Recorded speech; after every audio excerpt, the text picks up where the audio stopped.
Thank you all so much for joining me for rounds today. And thank you, Dr. Chow, for letting me kickstart rounds in 2022. So the topic I've chosen for today's presentation is the use of echo in the evaluation of cardiac sources of embolism, which is one of the more common requests that we get in the lab.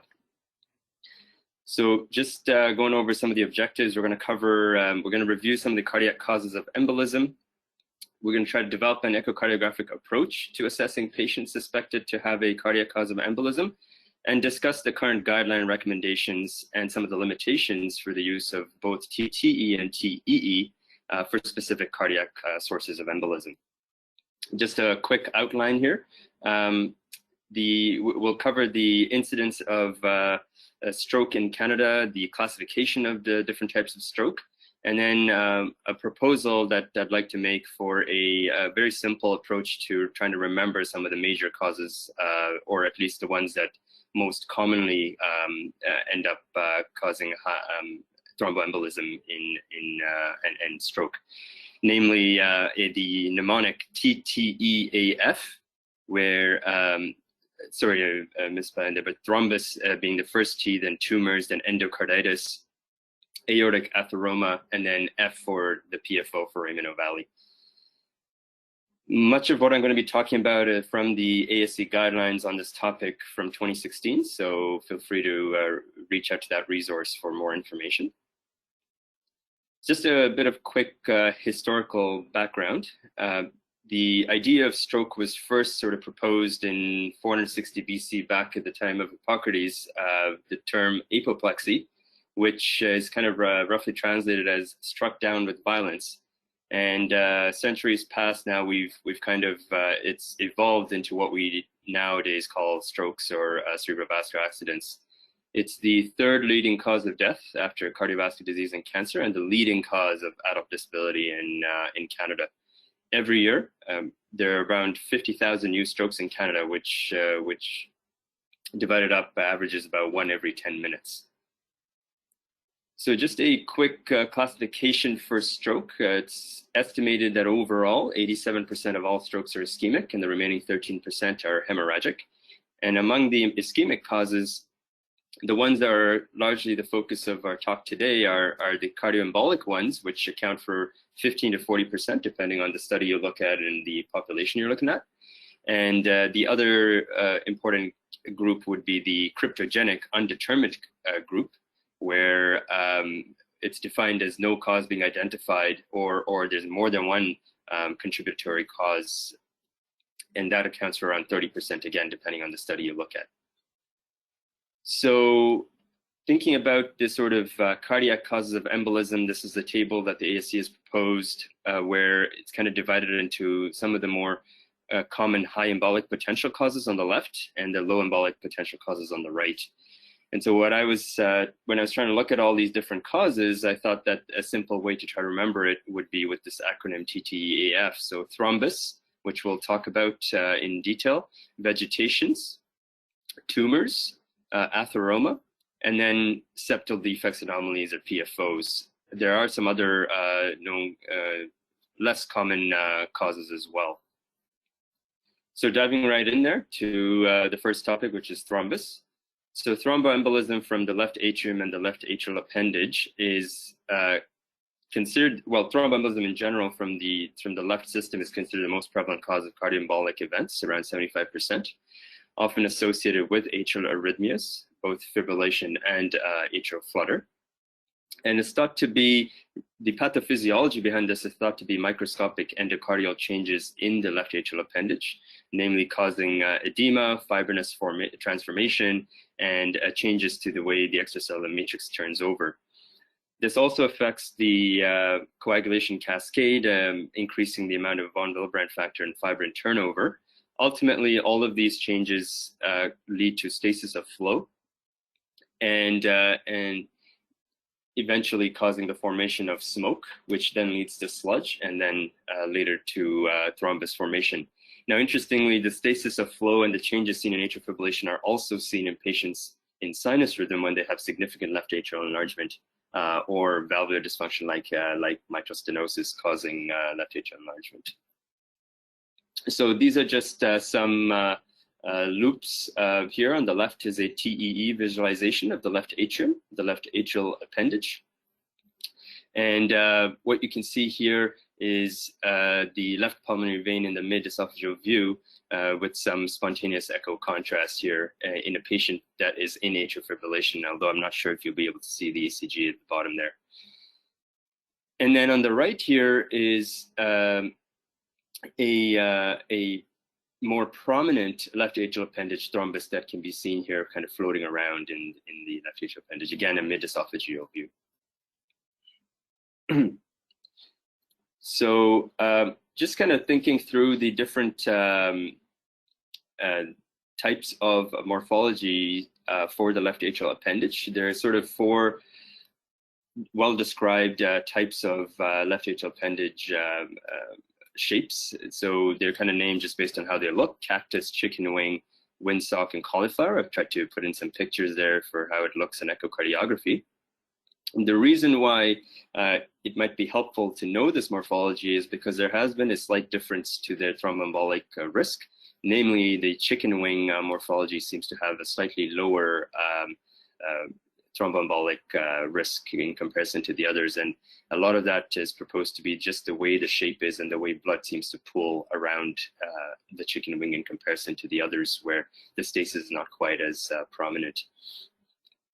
So just something to kind of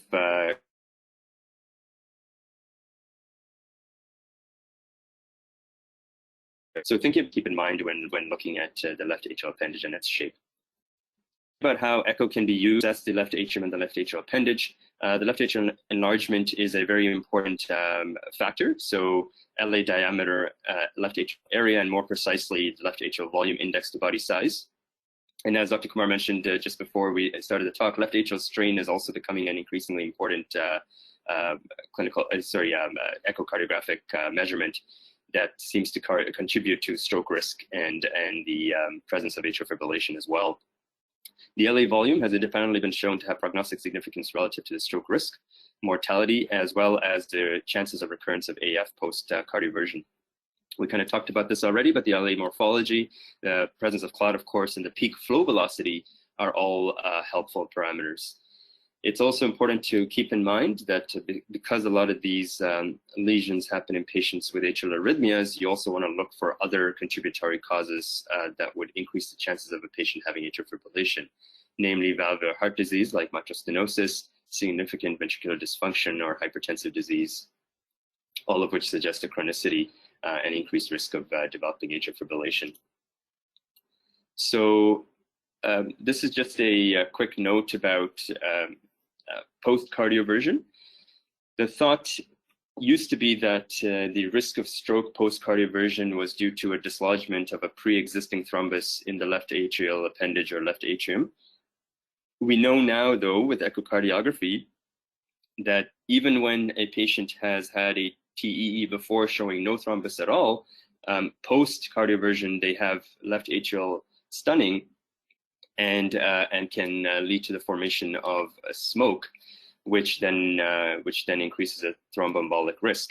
And interestingly, the same study also looked at Doppler velocities within the left atrial appendage area and found that pre-cardioversion, the velocities may have been normal with, here an average emptying velocity of 59 centimeters a second, but post-cardioversion in sinus rhythm, due to stunning, that emptying velocity decreases significantly. And both of this put together show kind of the role of TEE in helping us understand the importance of putting all post-cardioversion patients on anticoagulation for a period of time. So just kind of to round up this topic, the ASC recommendations for the use of echo is in these patients is to assess LA size, LV size and function, the underlying etiology of atrial fibrillation. TEE is better than TTE in this case to assess the anatomy and the function of the left atrial appendage. Much of that is just to views that you end up getting with the transthoracic, you often, because of the distance between the probe and the left atrial appendage area, the image quality is usually not the best. Of course, it is very helpful to use contrast to aid in detecting left atrial and left atrial appendage thrombi, and we'll talk about this a little bit more in the next topic. So moving on to thromboembolism from the LV. So a large population of these patients are post-ACS, where the regional wall motion abnormality that they endure as a result of the ACS leads to blood stasis near that region, causing LV thrombus formation. There's also directly with post-ACS some changes to the coagulation cascade, again, an increase in the procoagulants and a decrease in the anticoagulant concentrations, both of which lead to a hypercoagulable state. The highest risk of LV thrombus is shown to be around a day post-ACS to about 2 weeks post, commonly occurring in the apex, but important to keep in mind that it can still occur in the infraposterior and septal walls as well. The overall incidence, depending on the study you look at in the population you look at, is around 5 to 15%. So some of the clinical factors and other aspects that can help guide the overall risk of developing an LV thrombus include advanced systolic dysfunction, so reduced ejection fraction, having previous MIs, a very, very large scar burden. Anterior MIs generally tend to have a higher risk.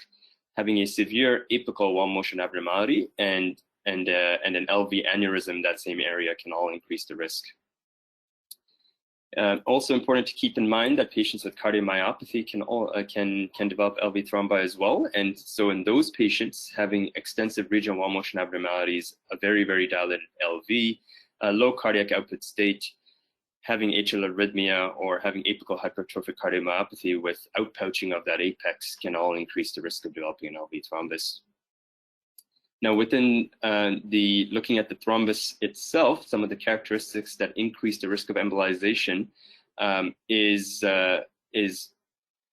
having a very mobile thrombus, a hyperkinetic myocardial segment right around the thrombus, which increases the risk of it being dislodged as well, and then the central lack of lucency. The thrombus size in and of itself doesn't seem to be as specific a factor, but of course, if all the other things are also different, then the thromboembolic risk would increase.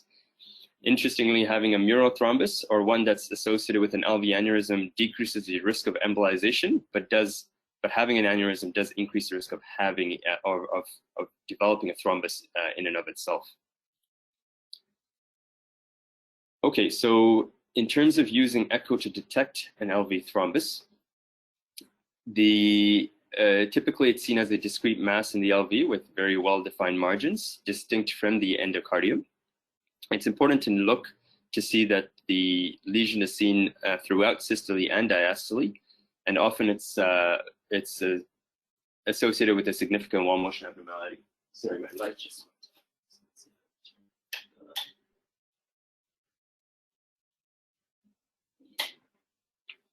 Okay, there we go. Sorry, as I was saying, yeah, it's important to look to make sure the lesions seen throughout systole and diastole, as well as on 2 different orthogonal views, for example, apical and short axis views. And if the diagnosis is uncertain or the apex is not really well visualized, then you can use a contrast agent. In general, the TEE is thought to have a more limited role, again, because of poor visualization of the apex. But that said, in certain patients with certain modified views, you may be able to get a good enough view of the apex. So this is just a set of images of LV thrombi. So in A there, you see a 4-chamber view of a transthoracic showing a large LV apical thrombus. The same patient here was given echo contrast, and as you can see here, the thrombus is a very dark structure because it lacks a vascular supply. And this over here is more of a mobile thrombus, but it's attached to the apical portion of the anterior interventricular septum there, and this is a 3-chamber view. So the ASC guideline in terms of looking for LV thrombus, it seems to suggest to look for underlying cardiac disease that predispose to LV thrombus, including ACS causing regional wall motion abnormalities, or LV dysfunction and undilated LV and other features suggesting a non-ischemic cardiomyopathy. As we talked about, transthoracics tend to be generally better for LV thrombus, but again, it depends on the location and the patient. And contrast echo can be very helpful in differentiating, in both identifying a thrombus, but also differentiating it from vascular tumors. So just a quick touch up on kind of different imaging modalities that we have to detect LV thrombi. There was a study done that we were kind of involved in at St. Mike's with Dr. Connolly, where he looked at, they basically looked at cardiac MRI versus echocardiography to understand the sensitivity and specificity detecting LV thrombi. And ultimately in the, I've kind of ordered them based on ranking here. The best test seems to be late gadolinium enhancement on CMR imaging, sensitivity around 90%, specificity of 99%. Cine CMR imaging, slightly lower sensitivity, but pretty good specificity again. Contrast echo, however, has a very high specificity as well, close to from 96 to 99%, but a non-contrast TT has lower sensitivity and specificity overall. But still, as you can see there, still pretty good specificity for all 4 types of studies. Just some more local data from St. Mike's, where a retrospective study was performed trying to understand some of the characteristics and management of LV thrombus, as well as using echo to determine the rate of LV thrombus resolution. So this was a study where they looked at around around 65 patients, where they ended up getting contrast-enhanced transthoracic echocardiogram at the time of diagnosis and at a median interval follow-up around 5 months, where at baseline, 79 or 80% of the patients had non-laminated and around 20% had laminated thrombi. What the study was looking at was to see how anticoagulation helped to reduce the LV thrombus and whether there was in fact resolution of the thrombus entirely on echocardiography. So in patients who did have a complete resolution of their thrombus, turns out like 90% of them had a non-laminated thrombus and only 12% had a laminated thrombus at baseline. In other words, there is a difference between the two and the chances of resolution. And a vast majority of these patients ended up being treated with warfarin, but interestingly, which up until recently was the standard of care, and in many centers still they consider warfarin as the only or at least best therapy for these patients. But there is a high side effect profile rate, and also the resolution of the thrombus itself only occurred in 54% within the 24-month period of the study. All of this to say, it kind of highlights the limitations of current standard of care, including the use of warfarin, and also the importance of actually performing serial transthoracic echocardiography to document complete resolution of the thrombus and to continue anticoagulation up until then. And maybe the general guideline of only doing it at the initial time of diagnosis may not be sufficient. Moving on to one other form of thromboembolism that's important to keep in mind, which is pulmonary embolism. So this is the third most common cause of vascular death after MI and stroke, most often associated with DVTs, but can also be associated with masses, tumors, endocarditis, line-related iatrogenic causes as well. Echocardiography has an important role in these patients, particularly to discriminate high risk from low risk patients. And so in terms of the echocardiographic parameters to look for, you're looking at things like RV dilatation, dysfunction, septal bulging, elevated RVSP, increase in TR severity, elevated right atrial pressure, a McConnell sign, which just show you in a second, and then dilated proximal pulmonary arteries, all of which are in keeping with significantly elevated right-sided pressures. So this over here on the left is a transfer image where you can see an apical fold chamber view here, where you could see a venous clot kind of transiting into the right, through the right atrium. And on the right side here, maybe slightly, I'm not sure how well this projects, but there's a saddle embolus sort of right here at the juncture between the right pulmonary artery and the left pulmonary artery. This is a parasternal long axis view that shows a markedly dilated RV here in a patient with an acute PE.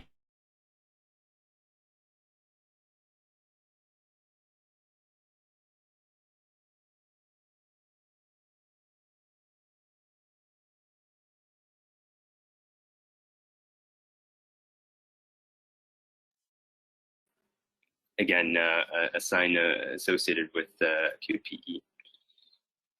So moving on to the second T of the mnemonic, which is tumors. So cardiac tumors, fortunately, are quite rare, the primary ones, with prevalence around 0.05%.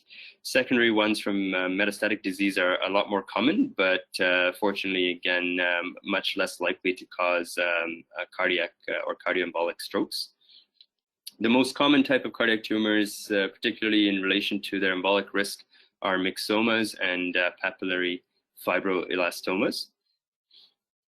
And the use of contrast for such patients is very helpful because it can help distinguish highly vascular structures which would suggest more of a tumor and which are more echo bright from low vascularity structures such as thrombi, which appear more dark.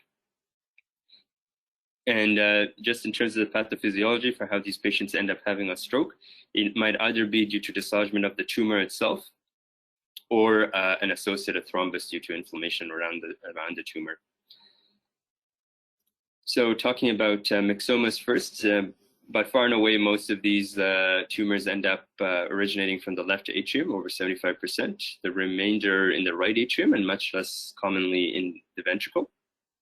It's quite unusual for them to originate from the valve itself. They tend to be more prevalent in women, and around 1/3 of these patients, particularly ones with larger tumors, tend to have some evidence of distal embolism. Important to keep in mind that particularly those with very large lesions, large myxomas can have valvular dysfunction as well. Classically, the ones that are in the left atrium enlarging into the mitral valve, causing mitral stenosis. Also important to keep in mind that even after these patients undergo surgery, they may have a recurrence of the lesion. So would be important to have surveillance imaging for these patients. Talking about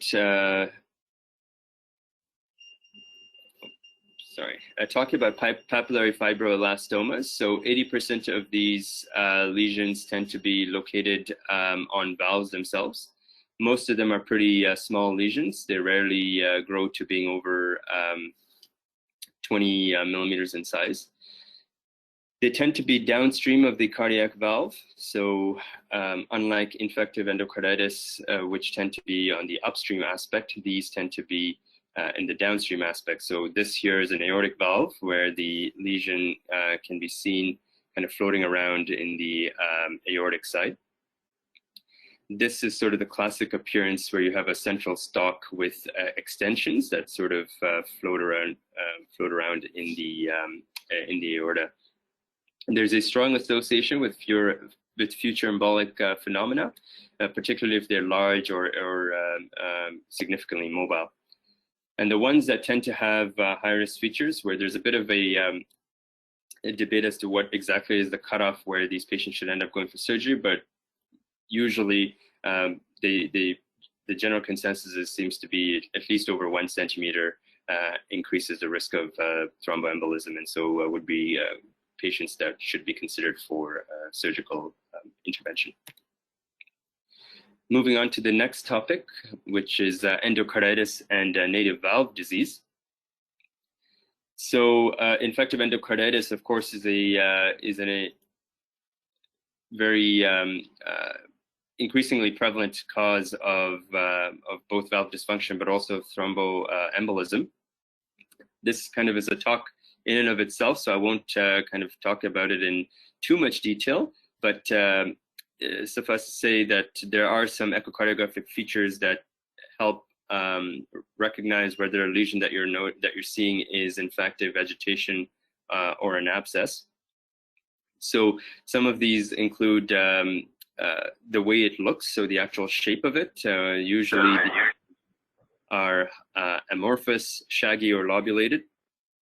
The location can be helpful. So as I mentioned, it tends to be more upstream of the valve, so the atrial side of the mitral tricuspid valve, or the ventricular side of the aortic valve usually. They tend to be independently mobile and highly and visibly mobile most of the time, but not always. And the use of contrast can again be helpful, because if it tends to be echo bright, then that might lead you more towards thinking of it as being a possible tumor rather than a vegetation. Abscesses are important to keep in mind as well. So typically they happen right adjacent to the valve that you're looking that you're highly suspicious of having an endocarditic lesion. It can be helpful sometimes to have to use a Doppler signal just over what you think might be an abscess, but it may or may not actually fill with Doppler color signal depending on the flow within it.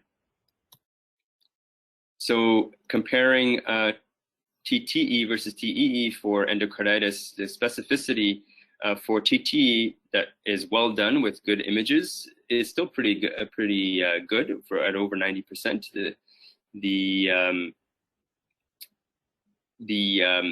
However, it's important to keep in mind that when vegetations are slightly smaller, particularly less than 3 millimeters in size, they may be difficult to see on transthoracic.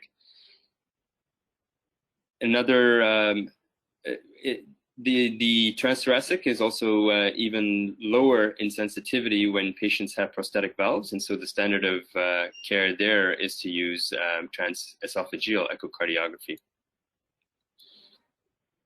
Some of the parameters that are suggestive of increased embolic risk include seeing the vegetation both by transthoracic and transesophageal. Having an abscess suggests a more aggressive lesion and has been shown to be associated with a higher risk of stroke. A very mobile vegetation that's large in size, over 10 to 15 millimeters. A mitral valve endocarditis tends to be slightly higher risk, particularly at the anterior leaflet. Of course, having more valves involved also increases risk. And then the other non-echocardiographic predictors include the actual pathogen involved. So Staph aureus, fungus, and Streptococcus bovis tend to have slightly higher embolic risk. So this over here are just a couple of loops here. On the left is a loop showing a mitral valve vegetation in the mid-esophageal view of a TEE, showing a highly mobile amorphous lesion in the atrial, well, depending on when you look at it, it's a lesion that's in the atrial aspect of the mitral valve, which prolapses into the left atrium in systole and into the ventricle in diastole. And this over here on the right is a mid-esophageal is a TEE a view again, showing the pulsatile quality of an abscess. Sorry, just trying to find my cursor here. So this over here shows a root abscess, and when you put in Doppler there, you can see there is some color flow there. But again, as I was mentioning earlier, you may or may not always see this color Doppler within the lesion itself. So the general guideline from the ASC is that an echo is recommended in all patients with suspected endocarditis. Also important to repeat it if there's concern for either complication or progression. It's important to repeat the echocardiogram at the end of antimicrobial therapy as a new baseline study. If the index of suspicion is still high despite a negative TTE, then it's advised to proceed on with the TEE, and again to proceed with a TEE, which is the standard of care when a prosthetic valve endocarditis is suspected.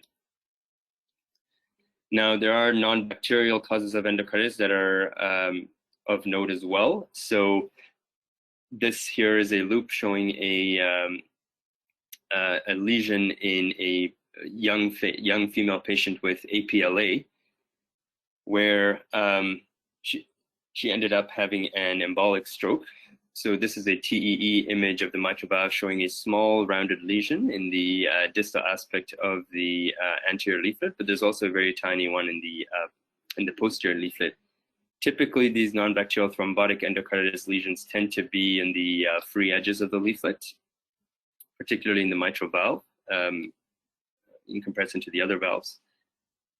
And routine TT in patients with APLA and lupus is generally recommended, particularly if they have clinical suggestion of embolic phenomena, including having a fever or a murmur on exam.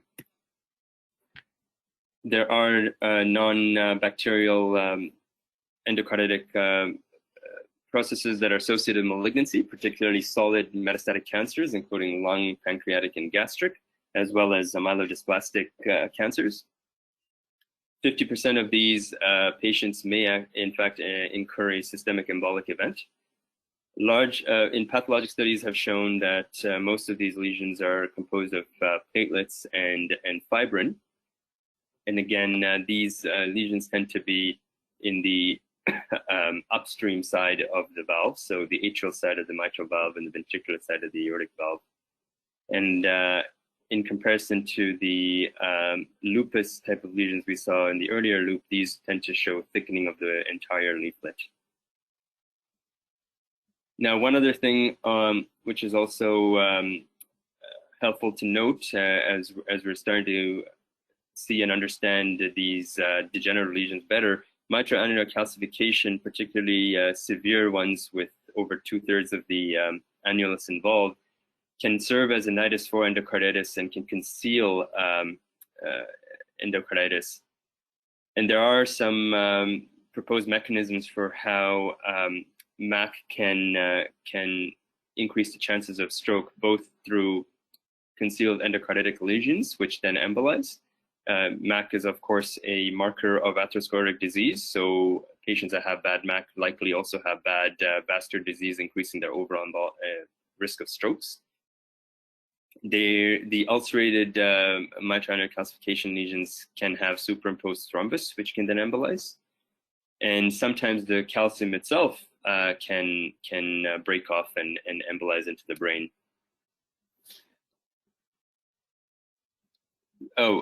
This over here is just two sort of still images of the mitral valve showing severe MAC. Now, moving on to the fourth major category, so aortic atheromas. Atherosclerotic plaque is one of the most common sources of embolism. Well, it is the most common source of embolism from the aorta. There seems to be multiple steps to this process. The pathophysiology includes plaque formation with the subsequent plaque rupture and thrombus formation, which then embolize, causing the stroke. Typically, the amount of plaque increases from the proximal aorta to the distal segments of the aorta. The rupture itself may either be spontaneous, but can also be associated with a traumatic event, or when patients either receive thrombolysis or anticoagulation.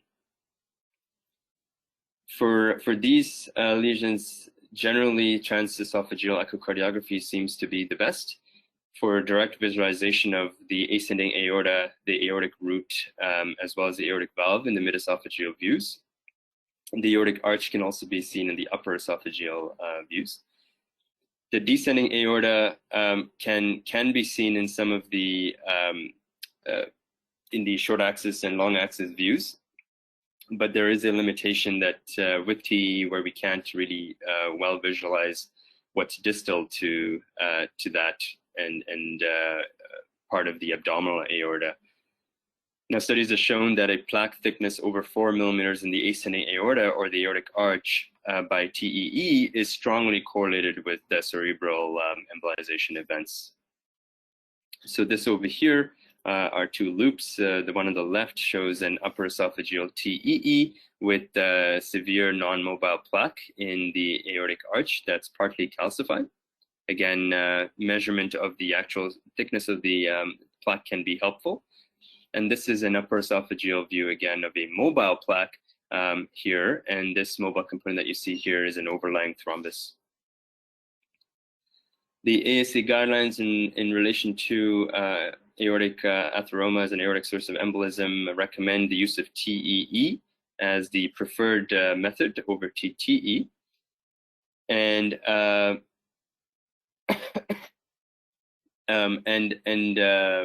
do suggest measuring the actual lesion to see if it is less or more than 4 millimeters.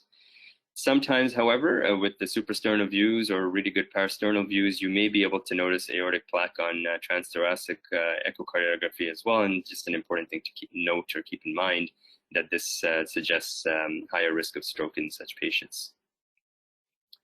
And moving on to the last major group category of causes of cardioembolic stroke, namely paradoxical embolus from either ASD or PFO. This is just a kind of a quick depiction of the embryology behind atrial septal formation. I won't go through this in too much detail, but suffice to say that initially there's a septum primum that forms early in intrauterine growth from the roof of the atrium downwards towards the endocardial cushions. And after that fuses with the endocardial cushions, these fenestrations form, which then later develop into the ostium secundum. And then the septum secundum ends up forming an invagination from the top and starts growing downwards. And eventually you have formation of a gap or a tunnel between the inferior edge of the septum secundum and the superior edge of the septum primum, which then leads to the formation of a foramen ovale. So this is kind of what we are discussing when we talk about paradoxical embolism, where we're looking at patients who have persistent or persistent foramen ovale. The incidence of this or the prevalence of this changes with age, where around 35% of these of patients between 0 to 30 years of age have a PFO, but that number decreases to around 20% or less by the 8th decade of life. Interestingly, they have been noted in around 40% of younger patients with cryptogenic stroke. Whether or not that is the ultimate cause of the stroke is unclear. And we do know, based on various studies, that patients who have a PFO with an associated atrial septal aneurysm tend to be at higher risk of developing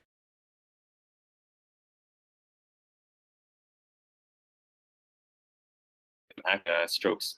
The pathophysiologic thought behind this is that the aneurysm acts like a kind of a net, ensuring the thrombi and then transferring them to the PFO and increasing your risk of paradoxical embolism. The role of echo in suspecting these, in patients suspected to have paradoxical embolism involve a couple of different steps. So we need to try to establish the presence of a right to left shunt. It's helpful to use agitated saline, both at rest, but also importantly with maneuvers that increase RA pressure, namely Valsalva. And while doing the Valsalva maneuver, it's important to try to keep in mind that you're looking for features to ensure that the RA pressure is indeed elevated and higher than the LA pressure. So you're looking for so septal bulging, features like that kind of help reaffirm that our test is in fact working. And if there were a shunt, you should be seeing bubbles going across.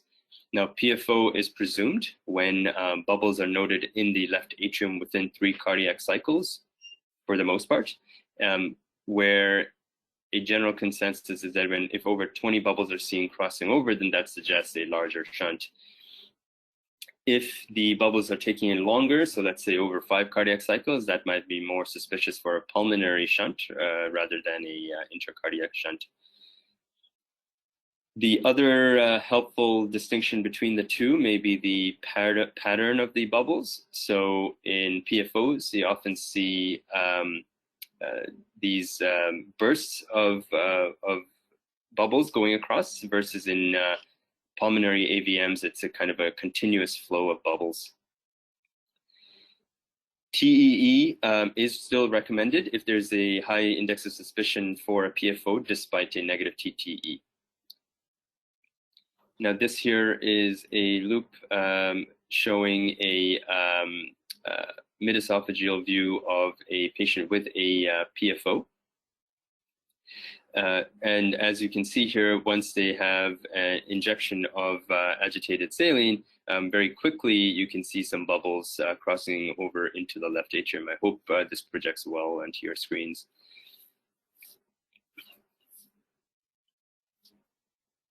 Just some other helpful images here. Sometimes you can have direct visualization of the PFO itself with septal separation on TEE. And when you use Doppler signals, you can actually see flow through the across that PFO. And as I mentioned earlier, with agitated saline, as you're looking at the flow, you may be, if there's a clear septal separation, you may actually be able to see the bubbles in transit, confirming the PFO. Now, I just want to mention there are some other important cardiac sources of emboli that I haven't discussed today, namely prosthetic valve thrombosis, valvular strands like Lamboll's lesions, and then intracardiac device associated thrombus. Generally, these tend to be slightly lower risk of thromboembolism, but these are also important things to keep in mind for those specific patients when reporting their or looking at their echocardiograms. Just as a sort of summary slide here, looking at the left, the sort of lesions that are better seen on TTE and the ones on the right that are better seen in the TEE. So as discussed, LV thrombus, particularly apical thrombi with the use of contrast, well seen on transthoracic. LV function, of course, best calculated with transthoracic studies. Larger vegetations and large tumors and PFOs, particularly with septal separation or large shunts, can be seen with transthoracic studies. But transesophageal echocardiograms tend to be higher sensitivity and specificity for things like left atrial appendage thrombus, smaller endocarditic lesions, smaller tumors, or small PFOs with atrial septal aneurysms, and can also be helpful for assessing for any sort of aortic disease or valvular strands. And just to kind of go back to my simplified approach, the kind of acronym or mnemonic to keep in mind would be TTE-AF. So thrombus, tumors, endocarditis, and native valve disease, including mitral annular calcification, aortic atheromas, and foramen ovale or PFOs. And with that, these are just a set of my references. And with that, I'll be happy to answer any questions. And thank you all so much for joining me today. Good job, Ashwin. Well done. Thanks so much, Dr. Conlon. I guess, has anyone got any questions for Ashwin? I had a question which I posed earlier. It's Dr. Kumar. Now, we see this very often that patient is sent for evaluation of TIA, and we do a Holter, and there is a lot of atrial irritability. You may get some short runs of irregularity for 5 to 10 seconds. And we started doing LA strain. So in normal being positive 40%, you get it as low as 10% or below. There's a lot of rumbling in the background in the Echo Society that these people should be put on a DOAC. What is the group's feeling about it?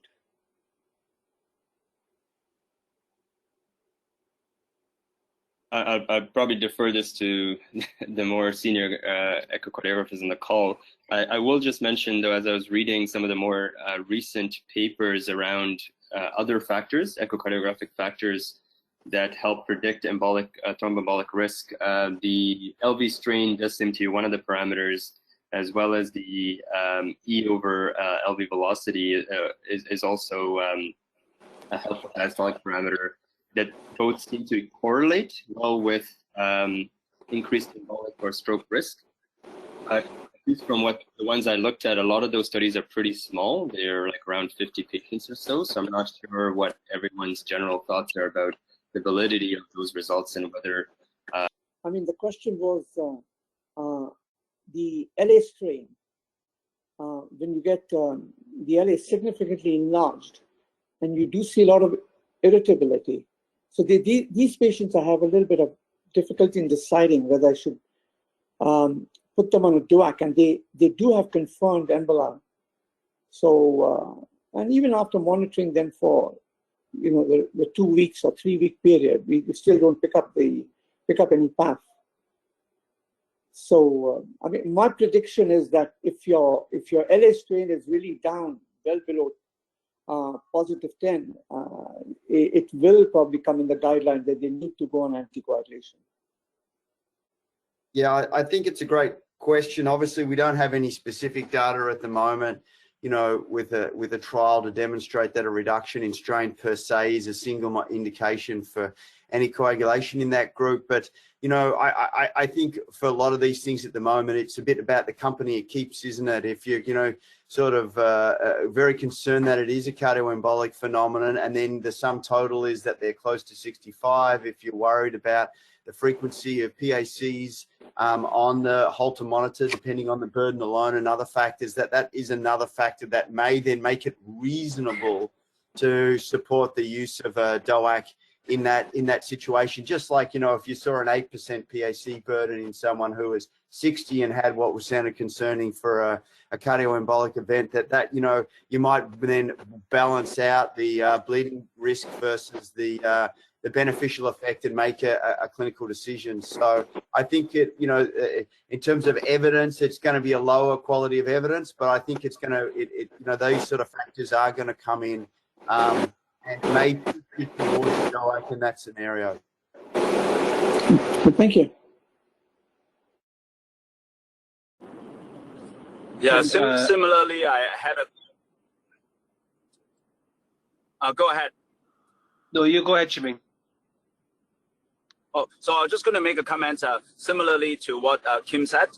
The LA strain can help to predict the development or presence of atrial fibrillation, but it hasn't really made it into a guideline. So for my quick review of the topic of LA strain and prediction of AFib, the most of the authors and review papers are asking for larger clinical trials to be incorporated. So far, all the data are fairly small trials, and I think, you know, at some point it'll be looked at and also try to see whether that could be incorporated into the guideline in the future. But for now, it's a case-by-case clinical judgment, and maybe even more prolonged monitoring to look for AFib. As we know, 2 weeks is probably not enough, and sometimes we go up to about 3 months or even longer for looking for these very sinister atrial fibrillation. So, Howard. Yeah, so I was going to mention that I just did a quick search here because I recalled a few trials of DOACs in cryptogenic stroke. And there was a New England Journal, it's a Hamilton group, the Navigate ESUS investigators. And that was published in June of 2018. That looked at rivaroxaban intermediate dose 15 milligrams versus aspirin, and it was not superior for the prevention of recurrent stroke after an ESUS, embolic stroke of undetermined source.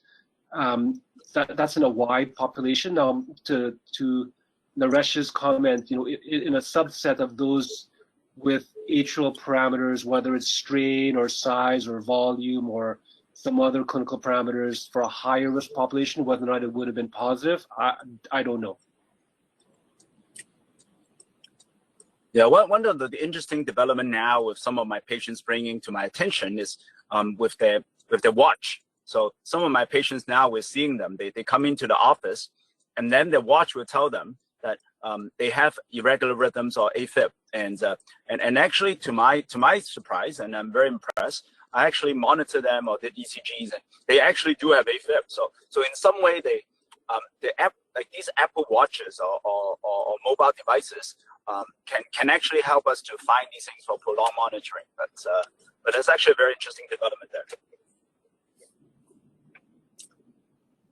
Yeah, agree with that, Chiming. I just usually make certain that we've got a printout, and then I think legally you're covered then to prescribe a DOAC based on that, if they meet the charge criteria, et cetera, et cetera. Yeah. Yeah. Excellent. Well, great presentation, Ashwin. I have a second question. You have a lot of difficulty in looking for a source of emboli, unknown source of emboli, and you find an atheroma on the aortic arch and on the TE. What is the size of the plaque that you would consider anticoagulating these patients? I personally didn't find any specific guideline as to what cutoff would mandate anticoagulation. The only things I could find are that when it's over 4 millimeters in size, they tend to have a higher embolic risk, but that doesn't suggest empirically anticoagulating all patients who have over 4 millimeters. So I'm not sure if there are other studies, other people who may know other studies that have been done where over 4 millimeters you would want to anticoagulate empirically. Yeah, good question. Yeah, go Jimmy. Yeah, when we tend to when we see mobile atheroma, then it makes us much more likely to anticoagulate these patients. So having morphology, we do see them in TEs every now and then. So it's very important when we do TEs for cryptogenic stroke. We obviously look for the interatrial septum and look for PFO, that type of thing, and PAVM as well. But also when we pull back, I always ask the fellows to be very meticulously interrogate the aorta to look for actually mobile atheroma. So if we do see mobile ones, we do sometimes, and that actually could be the cause of the stroke.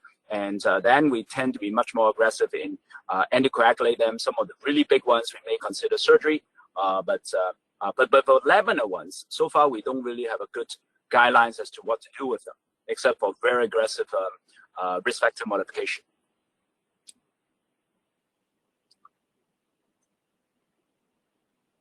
Yeah, that's exactly what I've been doing. Is if they're less than 4 millimeters, then and they're picked up sort of en passant, like the indication for the TE is not a TIA, aspirin and statin therapy, etc. As as we normally do to treat atheroma.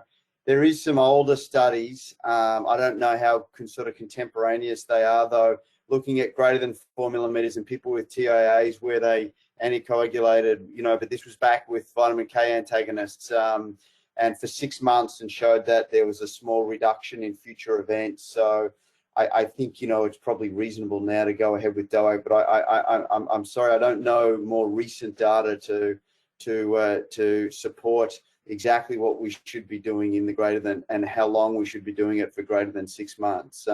If it's greater than 6 months in those that are more than 4 millimeters in thickness.